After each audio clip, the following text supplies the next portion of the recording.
آپ کی والدہ ماجدہ کو الہامی طور پر بتا دیا گیا تھا کہ ان قریب آپ کے بطن سے ایک ولی کامل پیدا ہوگا اور تمام روئے زمین کو اپنے انوار فیضان اور اسرار و عرفان سے بھر دے گا، ان کا نام باہو رکھنا۔ چنانچہ مائی صاحبہ نے آپ کا نام باہو ہی رکھا۔ آپ مادر ذات ولی اللہ تھے اور آپ کے ابتدائی بچپن سے ہی آپ کا فیض جاری ہو گیا تھا۔ یہ بتائیے کہ یہ مسجد جو ہے یہ اتنی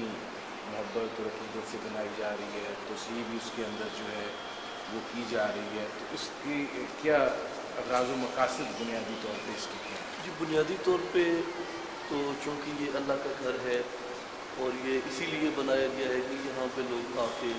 اللہ تعالیٰ کی عبادت کریں اور اپنے جو دل کا رشتہ یا ناطہ ہے وہ اللہ تعالیٰ کے ساتھ سے جڑے۔ اور اس میں پھر یہ ہے کہ جس طرح انسان اپنے گھر کو سنوارتا ہے، اسی طرح جو ہمارے مرشد پاک تھے حضرت سلطان محمد اصغر علی صاحب، وہ میرے والد صاحب بھی تھے، اور اسی طرح آپ نے اس مسجد کا پھر کام کروایا، اور اس کے اندر آپ دیکھ رہے ہیں کہ جو مخصوص ایک شیشہ کاری کی گئی ہے،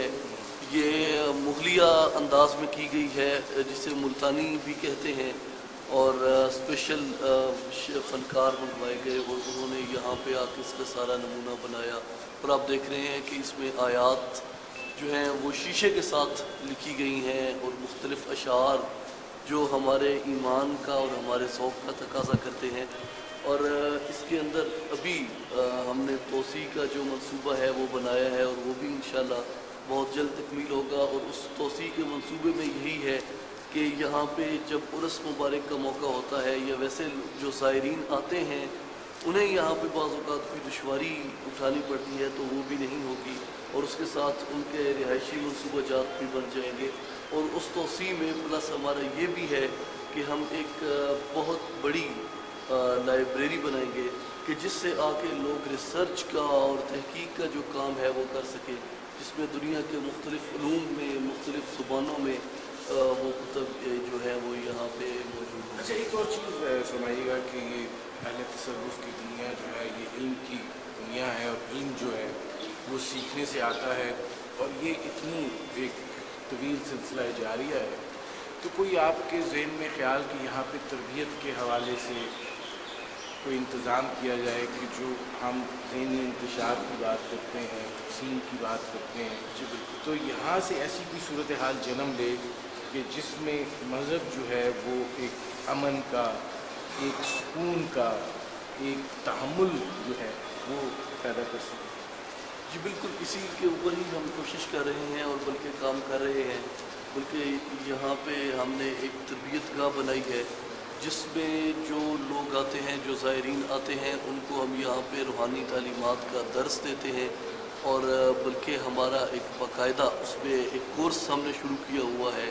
کہ ایک ہفتے کا کوئی کرنا چاہے، جتنا میکسیمم ٹائم میں کوئی کرنا چاہے تو وہ ان کی بنیادی طور پہ جو ضرورت ہے وہ